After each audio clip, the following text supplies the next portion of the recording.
Ons sien nou uit, ek sien self baie uit om nou op te gaan na Nika toe en met daardie operasie daar. Die een probleem wat mense altyd het met so 'n kwarantynestasie is om die regte plek te kry, die regte ligging. Nou ons was baie gelukkig om hier by die departement natuurbewaring 'n stukkie van hulle so 'n botaniese tuin te kry wat toe nou behalwe vir die lughawe omtrent al plat deel in Mzuzu was, want Mzuzu het vreeslik baie heuwels en ons was nou baie gelukkig om hierdie stuk plat Mashuku bos te kry. Hierbo het hulle so 'n botaniese tuintjie, wel is 'n natuurlike veld wat hulle nou maar die bome met wandelpaadjies, die verskillende bome identifiseer.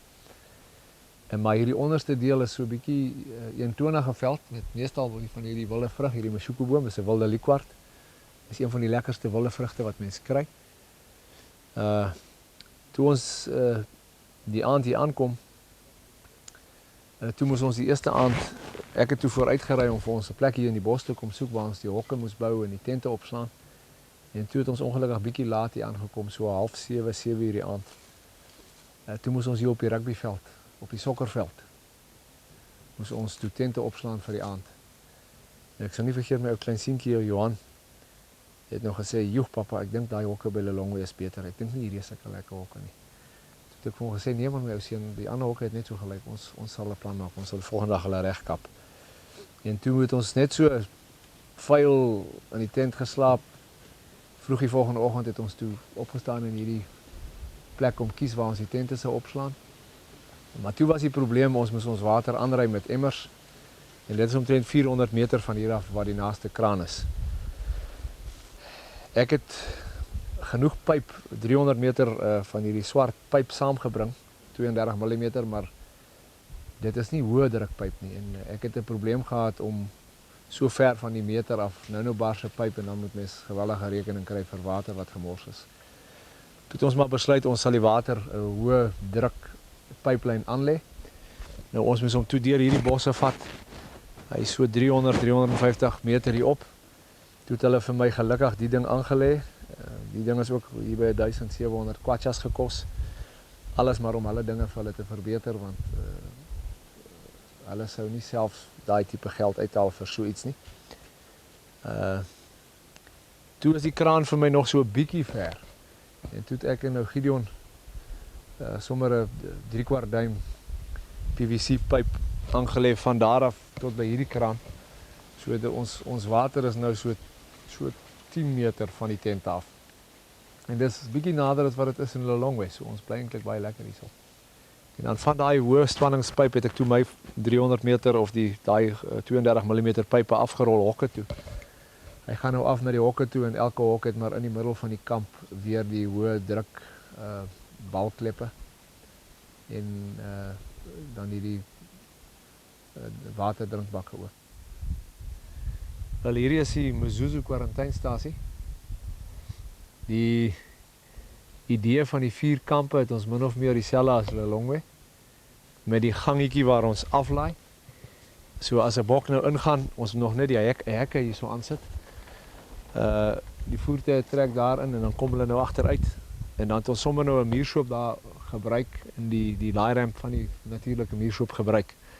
Die onderste stukkie is vir die venterwaandjie en die boonste een vir die vragmotor. Hulle kom albei by daai 2 trappies by. En as die bokke aan die ander kant afgelaai is, sal ons besluit of ons maak hulle hier wakker in die gangetjie en laakloop af na die kampe toe aan die ander kant. Die 4 hekke is almal bymekaar daar.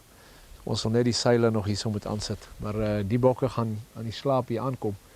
So dis nou nie so belangrik om hulle daar te dit inhaak nie, ons kan hulle maar indra in die kampe waar hulle moet afgelaai word.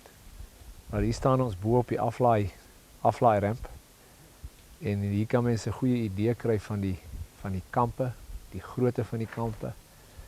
Hulle is mooi groot, hulle is so 50 by 50 meter. Die waterkrib het ek hierdie keer in die middel van die kampe geplaas. Dit laat die diere ook baie gouer drink. Ek het laas 'n probleem gehad dat ek hulle teen die seil gesit het en dan vat dit 'n paar dae voor die diere begin water suip. Ek het ook hooirakke hierso van hierdie behandelde teerpaaltjies gemaak. Ons het 2 van die hoërakke per kamp, want hier gaan omtrent by die 30 bokke per kamp hê. En dan moet mens genoeg voerplek hê. Soos jy self kan sien, is hier baie koelte, baie beskutting.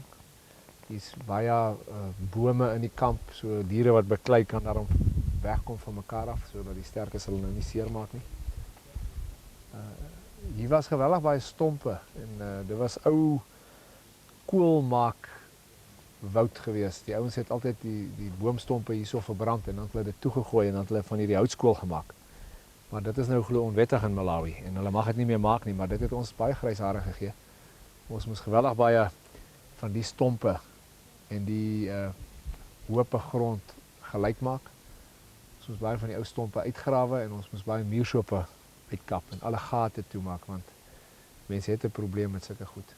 Ons het ook die bome op die kante waar 'n bok moontlik kon vassit tussen die bome en die draad het ons uitgekap. Alle bome wat moontlik bokke kon vang.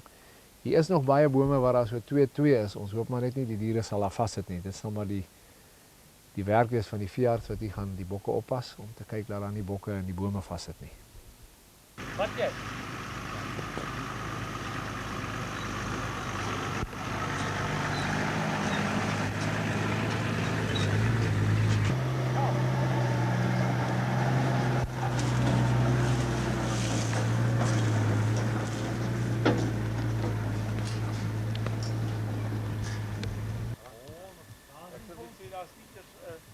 Ons voel daai band hulle installeer.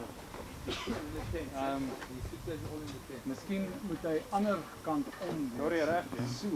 So ja. Dat die kraan binne sig is.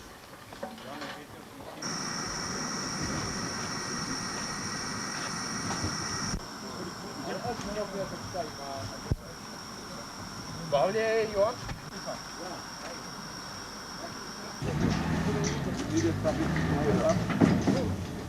Okay. 1, 2. Okay.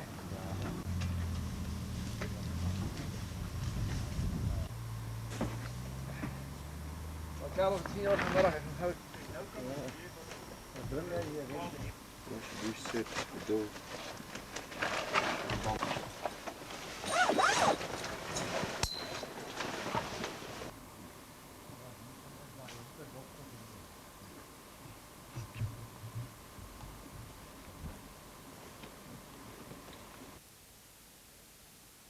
Ding, dis die antwoord. Maar hy is so onmoontlik duur. Maar baie keer kry jy hierdie aluminium goeders wat afgeskryf is. Dat jy in tweedehands kry. Jy weet 'n bak, buste. Iets van daai goed. Dis die soort ding. Ja. Kom vir my.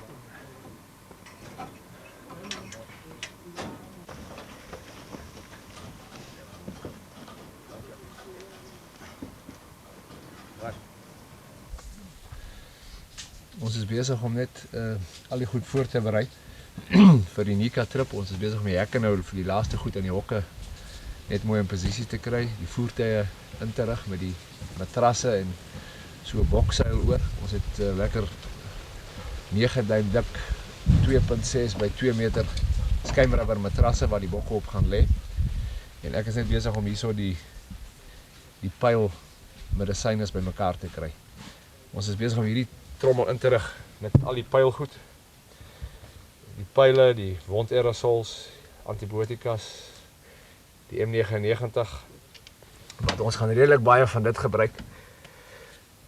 Dis die verdowing wat ons gebruik om die diere te laat slaap. En dan is daar 'n botteltjie wakker maak goed ook daar. So die diere sal nou al die pad van Nika af 185 km afry. Aan die slaap, dit sal enige iets van 4 tot 7 ure vat. En dan sal ons hulle hier aflaai in die hokke en dan wakker maak. Hier is geweldig baie goed wat ons moet gebruik. Die diere na ons hulle gepyl het, sal ons hulle dadelik ietsie gee vir asemhaling, dat hulle asem baie mooi is. Dan sal ons hulle bietjie Vitamiin E, selenium spuit en Vitamiin B kompleks, laat hulle goeie eetlus kry en ook vir die spierskade wat baie keer met bietjie oefening gepaard gaan, dit te werk. So die bok sal onmiddellik, omdat dit ook op baie hoë hoog is in Nika, 7400 voet bo seevlak, is die lug maar dun. Alhoewel die diere met hulle rooi bloedselle al aangepas het, wil ons maar hê hulle moet baie goed asemhaal. Want ek dink die groot sukses van 'n pyloperasie is dat die dier baie goed suurstof moet kry en hy moet baie gou gaan lê. Maar ons wil nou maar voorsorg tref. So die inspuitings wat ons daarbo sal doen sal wees om die asem te stimuleer na ons hulle gepyl het. En dan Vitamiin E, selenium en B-kompleks. En dan sal ons die bokke laai, dan sal ons afry met hulle en dan hierso sal hulle gebloei word by die hokke. Hulle sal Ivomac en hulle sal Deadline kry. En dit is vir parasiete, uitwendige en inwendige parasiete. En dan sal die bokke ook oorplaatjies kry.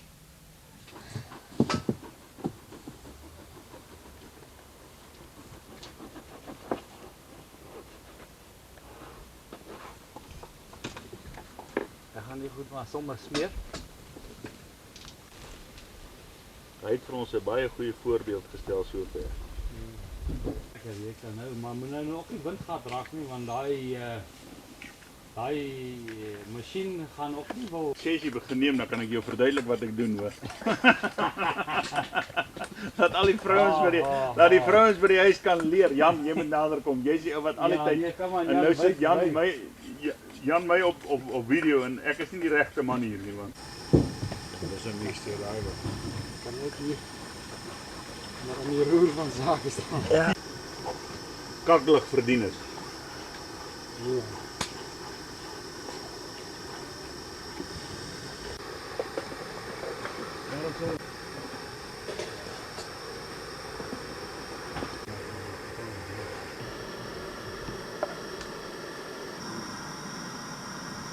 As daar iemand is wat wil goeie skottelgoed tegniek aanleer, moet julle nou kyk.